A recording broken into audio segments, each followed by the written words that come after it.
Hello, everyone. Inside today's episode of Locked On Canadiens, we are grading the Montreal Canadiens offseason in 2023. What has Kent Hughes done well? What has he struggled at? And we're going to give our grades and our thoughts on all that and more inside today's show. You are Locked On Canadiens, your daily podcast on the Montreal Canadiens, part of the Locked On Podcast Network, your team every day.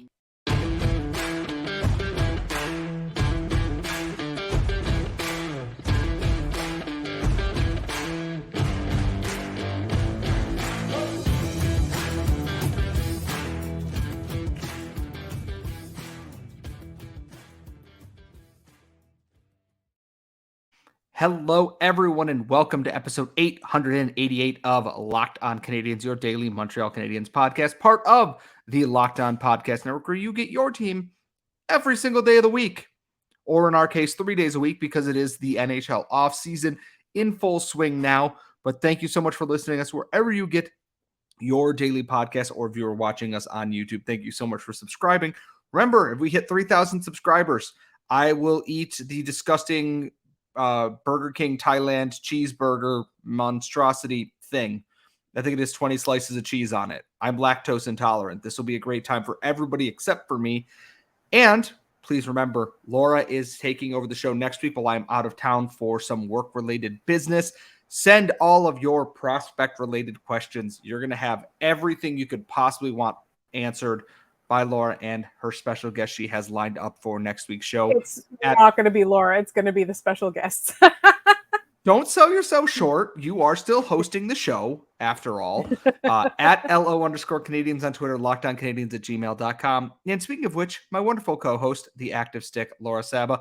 Laura, it is officially, I'm not going to call it the doldrums of summer because there's still potentially some stuff that's going to happen for the Montreal Canadiens here. But we have reached our slowing down pace here, where there's a contract extension here, a coaching hire here, another Hockey Canada scandal here, and just slow trickle of news. It is drying up in the summer heat here. How are we feeling overall about the Canadiens offseason, like as a whole, before we get into breaking it down into our thirds here? I think the key is not to compare it with last year, because it's not particularly overwhelming. It's not particularly exciting. It's not an abject disaster by any means. It just feels solid-ish. That is my grade. I don't know if solid-ish is a grade. Like, some good things, some bad things, some questionable things, but overall it chugs along. And here's the thing is, Ken Hughes started this offseason with some seemingly pretty big news. And I guess we'll start with two things. And I guess I could put one of these in the last segment, but it just kind of makes sense if I do it now. He managed to, well, there's three things, but I'm going to tie one of those into the third segment here. I have planned this show well, everybody. I'm in my Jake Peralta era of putting things together here. It makes sense in my head, doesn't always translate on screen immediately. But first, Cole Caulfield extension, 8 by 7.8. It's hard to not give this deal an A because they got full term and under what many people were fearing that Cole Caulfield was going to ask for and demand as the Canadiens' premier goal scorer on this team. And yes, I realize that's like being the fastest car at, a horse race or something like that. It doesn't matter, but done out of the way.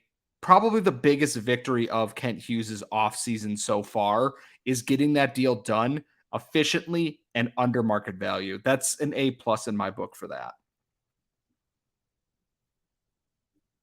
I have to say I agree, because for me, I think it came in under what people were expecting. I think the Cole Caulfield deal was fair for everybody. If you look at where he's at, how much he's proven, but also how much he has left to prove. He's not completely finished yet. He's still he's not fully developed. He's still developing. Yes, he has reached quite a high plateau in his career progression, and I think we can't discount that, but he's still early in his career, and he's still not even entered his prime. He's a couple of years away from that even, right? If all goes according to plan, this deal could be so economical in 2 to 3 years. So right now, everybody was worried that the Canadiens would end up overpaying because he still hasn't shown what it is. But Cole Caulfield signed what, in my estimation, is, if he believes in his potential, we believe in that potential, and Kent Hughes believes in that potential, that's a team-friendly deal, right? So if you're going to look at the 45 games in which he scored 1 goal, and you're going to judge that as opposed to all of the other games in his career, like all the way through college, I think you're doing him a disservice by saying the Canadiens have overshot the mark a little bit. You had to pay him enough to entice him to stay. You had to convince him to not take too much money based on the ceiling because he hasn't attained it yet. And you had to show some faith that he is going to be part of this team's future success. I thought that deal was fantastic. I thought it was, and also you kind of have to look at it in that people were like, why didn't he do this during the season? Why didn't Kent Hughes sign him as soon as he was eligible for a new contract last year? Because he had other things to do first. And yeah, there was half a team that wasn't on the ice that Kent Hughes was trying to salary cap manage everybody. Like, exactly. And it turned out to be smart because he did have a shoulder injury that he didn't need to rehab from. And I think it was enough time after the surgery, it was enough time into the recovery and rehab that now you can see, all right, is this shoulder going to get back to where Cole Caulfield needs it to be? I think that was, I think until he got injured, you were like, all right, what's going on? Once he got injured, it did not make sense to re-sign him right away. So I think this was a really good decision. It was. And I want to kind of rapid fire through the last couple of things here in this first segment before we get to our next one, which will be a little bit more debatable in terms of what Kent Hughes has done. This offseason, they didn't qualify a handful of players. So Joel Teasdale is still out there as a unrestricted free agent. Denis Gurianov has signed in Nashville. He was let go. Jonathan Drouin, as expected, signed in Colorado. Alex Belzile signed in New York. And Anthony Richard has gone to the Boston Bruins there. Out of everyone, Belzile and Richard would have been nice to come back because they were feel-good stories. But I don't feel overly hurt about anybody they didn't qualify, and there's still every chance maybe Joel Teasdale comes back on an AHL contract playing close to home and they give him that opportunity. Hey, if things go well, we can upgrade it in the back half of the year or something. But right now, everyone Kent Hughes let go was not an integral part of what this team's core was. Belzile was the Rocket captain, but they obviously re-signed Gabriel Bourque, which was nice. We'll talk about that in our free agency segment a little bit more, but I don't think he made any mistakes with who he kind of let walk coming out of this season here. Nope, not at all. And if you're watching on YouTube, I do kind of have the hiccups. I'm sorry about that. I think the Canadiens didn't really lose anything that they needed. And that was the big thing. When Deno was allowed to walk and sign somewhere else, they lost something that they needed. And it turns out, at the end of the day, I guess Tatar goes with that, right? Like, Tatar isn't somebody like a make or break, but it was somebody that they needed that they allowed to leave Montreal. And so those two things for me were like that didn't happen this year. And I guess the last thing here is I'm realizing I'm kind of forgetting Sean Monahan, but I'm going to go ahead and throw him in the free agency section because I can, and this is our podcast. The Joel Edmundson trade. Not as much value as we thought originally, but they still managed to move that cap hit off the books to make some of these new contract extensions, the Alex Newhook returning Sean Monahan, etc., happen, I guess. I'm not happy to see Joel Edmondson's time end kind of so unceremoniously because I thought he was a very good player when he got here.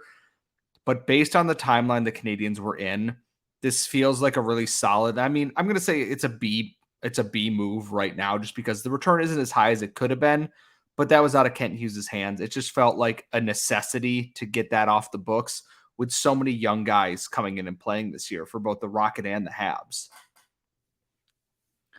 Laura has the hiccup, so I will transition us into our next segment. We're going to talk about the NHL Draft, which everybody, and I mean everybody, has an opinion on how the Canadiens did at the NHL Draft. We will give our grades on that and discuss the good and the bad of that all coming up next. But first, take your first swing at betting on the MLB on FanDuel and get 10 times your first bet amount in bonus bets up to $200. That's right. For just $20, you'll land $200 in bonus bets, whether you win or lose on your bet. And with that $200, you can spend it on the money line, the over-under, who's going to hit the first home run in any game, all on an app that's safe, secure, and super easy to use. And when you win, you can cash out instantly. There's no better place to bet on the MLB than FanDuel, America's #1 sportsbook. So sign up today. Visit FanDuel.com/lockedon to get up to $200 in bonus bets. That is FanDuel.com/lockedon. FanDuel, the official sportsbook partner of Major League Baseball, and us here at Locked On. And as always, please remember to gamble responsibly. The NHL Draft was, Laura, as two of us who had our ear to the ground going all the way into this with the amount of guests we had on and just being involved with the Habs community who are never shy about letting you know their opinion on things. We love you all dearly. Never change most things about you. The draft was, I don't want to say controversial, because controversial is the 2021 NHL Draft, and we won't go into that, but this was controversial for a different reason, in that everyone had a different viewpoint on what the Canadiens should do. They should trade up, they should trade down, they should draft a winger, they should draft a center, they should draft 17 goalies in this draft. Sorry, I know that was Greg's headcanon for this, and it didn't come true. Sorry, they drafted 3 goalies. And in the end, they picked David Reinbacher, and all hell broke loose is basically the only way I can phrase this. And I think it's a little overblown after the fact, but I have also kind of taken a moment to just kind of sit back and assess the situation here, as we've talked about. Laura, we're 2.5, 3 weeks away past the NHL Draft at this point. How have we kind of settled on? Let's just start with the Reinbacher pick as in and of itself. I think, again, it's not overwhelming. It's not exciting. It's solid. He has a high floor, but does he have an out of this world ceiling? And again, when we talk about this kind of exciting player and high ceilings and things like that, we talk about ceilings that are out of this world that players might not ever attain. It's like everything is in a perfect world. But David Reinbacher, in a perfect world, with him attaining everything, and he seems to be willing to put in the hard work and has the talent, he's not going to be your #1 game-breaking defenseman. He's not in that caliber. He's going to be reliable. He's going to be part of your core. He's going to be somebody that you are going to like seeing on the ice. If the Canadiens were ever to contend for a cup in that long run, you're going to want him there. But again, it's not out of this world talent. So I'm still disappointed overall. But with the Reinbacher pick, I think it's solid when it could have been out of this world amazing. And here's the thing about this is that I've kind of settled into, and having watched development camp and the scrimmages, he and Lane Hutson together are just they are that thing. The Canadiens haven't had that in so long. PK Subban and Andrei Markov together were the closest they've come in a modern era to having that high-end offensive defenseman and a very good puck distributor with there. I think David Reinbacher hasn't come close to hitting what his ceiling will be, and I think he's going to grow a ton this year in the Swiss League again. He already did last year. He is not flashy, but he is a cornerstone, a backbone piece for this franchise, I think. And you can pair him with a Lane Hutson. You can pair him with a Caden Gooley. If Logan Mailloux continues to develop the other parts of his hockey IQ and in the understanding of the game here, he has the ability to stabilize any pairing that he is on. It's a rare feat. It's not flashy. It's not Mitchkov. It is not sexy.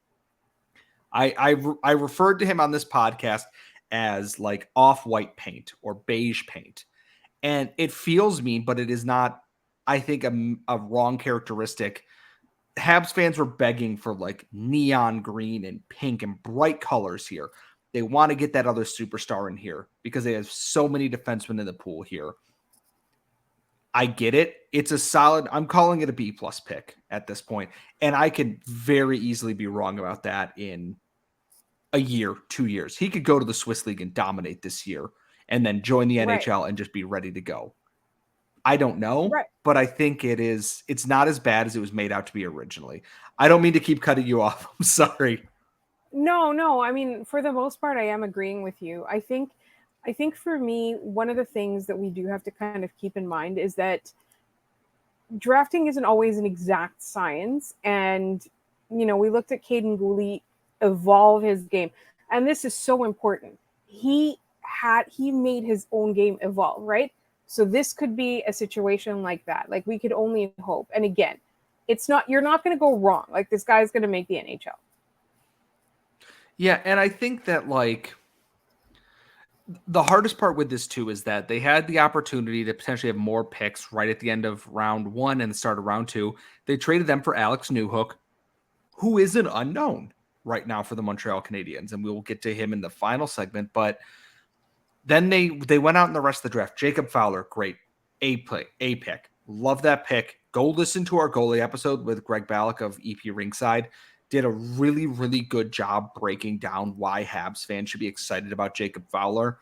As Greg said in that episode, second-rated goalie in that draft for him. And he's watched a lot of goalies play in there. And then they added Quentin Miller. There's just a lot in that other draft. Florian Jacki was not a pick I would have made. Bogdan Kuniashkov is, I'm gonna put a flyer on that. That's someone I'm gonna watch with interest because they were a great rookie defenseman in the KHL, playing a lot of minutes. There's room to grow there. And there's time. He's signed for another couple of years, so there's time for him to develop and grow. He's an overager, but I think that they found something they like there. They tried to find that market inefficiency, and maybe they did, but the draft as a whole, Reinbacher is great. Fowler's good. There might be some hidden gems in like a Luke Mittelstadt, a Kuniashkov, a Quentin Miller, the goaltender, and everything else just feels a little underwhelming. Sam Harris doesn't really do much for myself. Florian Jacki is it. Here's the thing: is I'm going to root for him because he's a Jacki, and they will kick my ass if I don't. So like, I'm excited to see what he can do. I just don't have a high ceiling hope for him. If he can turn into Michael Pezzetta, great. But you don't want Michael Pezzetta from your first forward pick in the draft in the 4th round. Like, and I think that's where overall the draft comes in at like a C minus for me, is that it feels like missed opportunity. It doesn't feel like it hit the heights it could have, because especially the previous year is so hard because last year their first 4 picks were home runs, potentially. Slavkovsky, Mayshar, Beck, Hudson. Those 4 alone make the draft an A class for that. And then you add Vincent Rourge, you add Cedric Guindon, etc. Adam Engstrom, who became an out-of-nowhere sensation for this team here. This year doesn't look like it has that yet, but if Reinbacher explodes and Jacob Fowler plays well, I think we're going to look back on it a little bit differently, even in another hockey starts in like 6 months, I guess.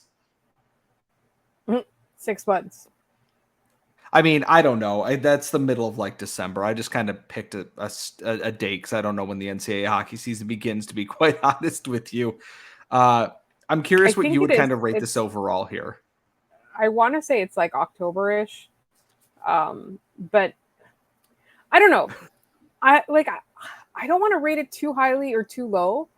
I just like, the problem is like when you're grading somebody and you know it could have been better, like, are you deducting points for like that disappointment that you're feeling in that like little margin of like, you know what I mean? That margin of joy or like approval or whatever it is you want to call. So again, I'm just like, C.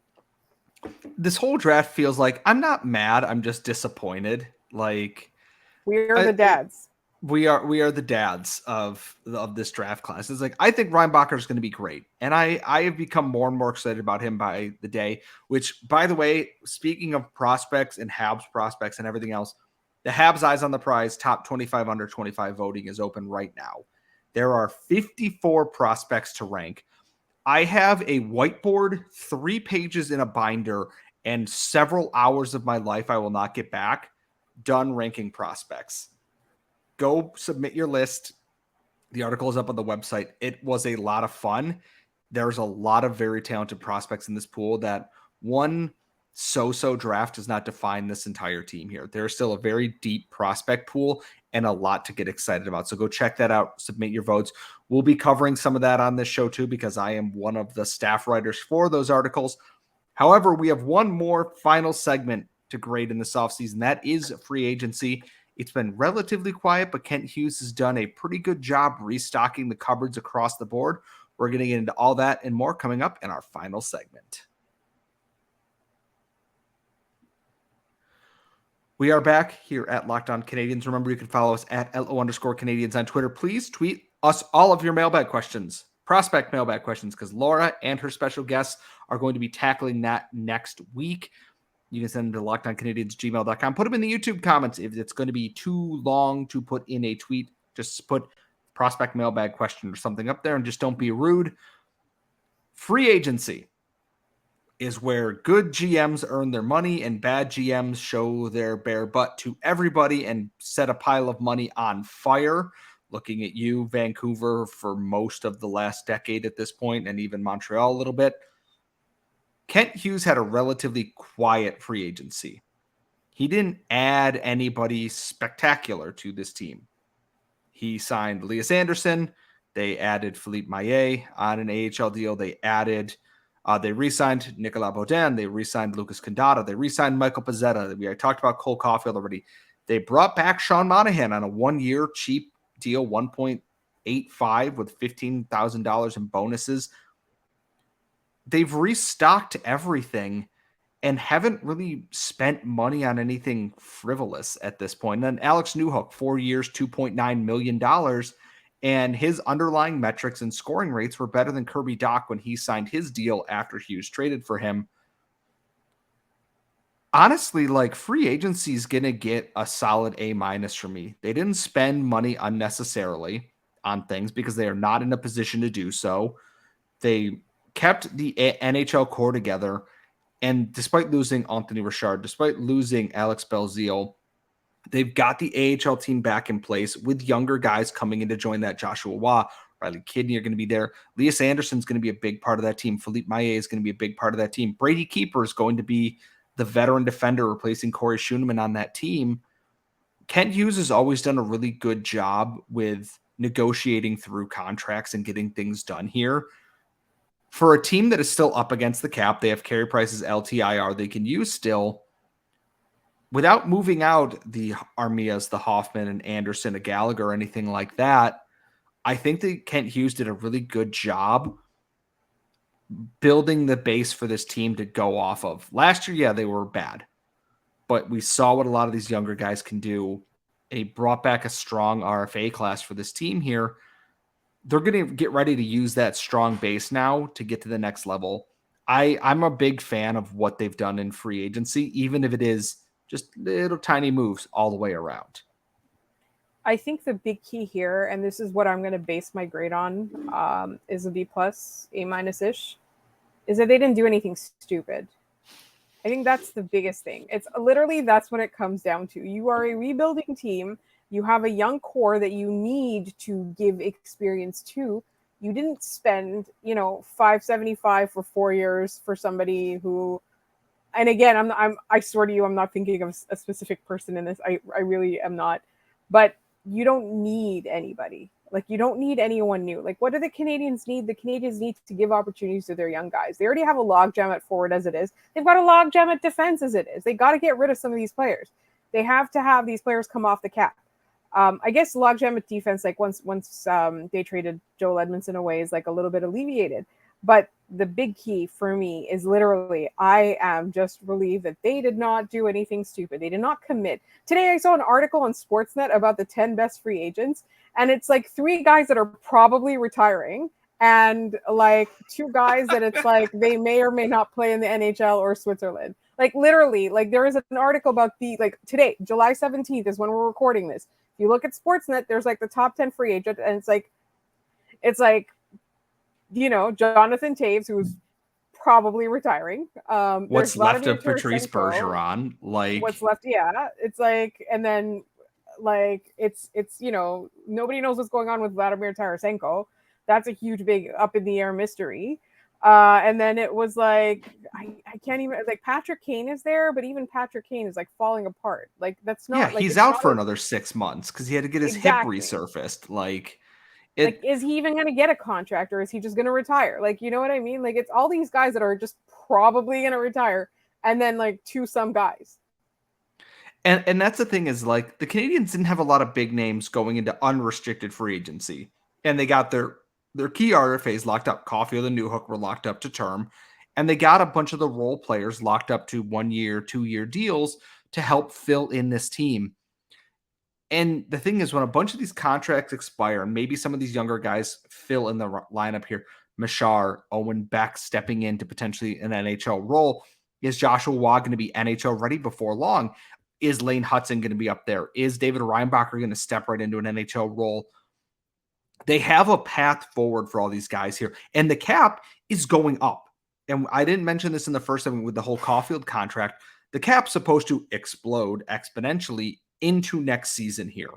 And you have No Hook signed to $2.9 million. If he comes in and becomes a 40-point player in like a second, third line role there, at $2.9 million, you're giggling because it goes, okay, we're going to have to re-sign Slavkovsky. We've got guys on defense we got to re-sign. Maybe we got to go out and pay for a little bit for a goalie here if Caden Primo doesn't take that next step. But Hughes has set this team up to at least be able to have that flexibility in their cap space here, because a lot of these are going to come off the contract. The biggest thing I want to see here, and I know this is not fully in his hands, if they can move a Dvorak or a Hoffman contract off this roster, give themselves some in-season breathing room, and allow space for these younger guys, like we talked about in yesterday's episode. Jesse Ylönen, can we find a spot for him? If Joshua was lighting up the AHL, you can't really ignore him because he's lighting up the AHL.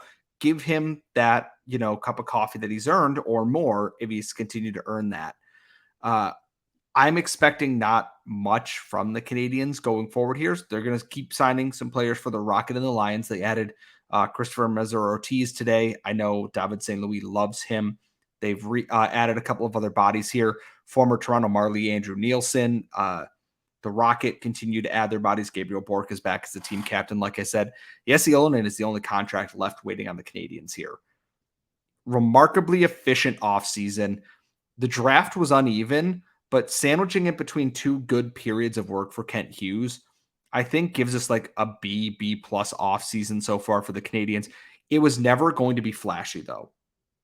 I know a lot of people wanted to see make a splash, make a big move. This was, I think, the right move here. And I don't mean to present myself as like, oh, everything the management does is great. It just makes the most sense here. Laura, do you have any parting Again, thoughts they before didn't we do wrap anything this? stupid. They didn't do anything stupid. The 2023 Montreal Canadiens offseason.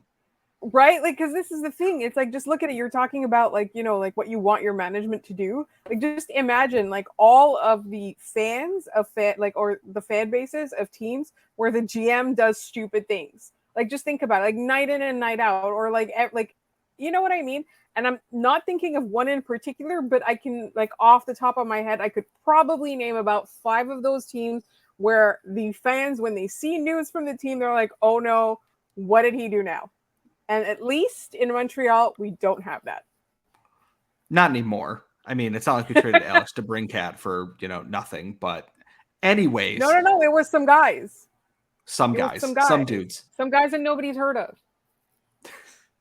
Anyways, we are going to wrap up the show here. We will be back with another episode for Wednesday. And then after that, we will be doing the usual Friday mailbag, recording that Thursday night.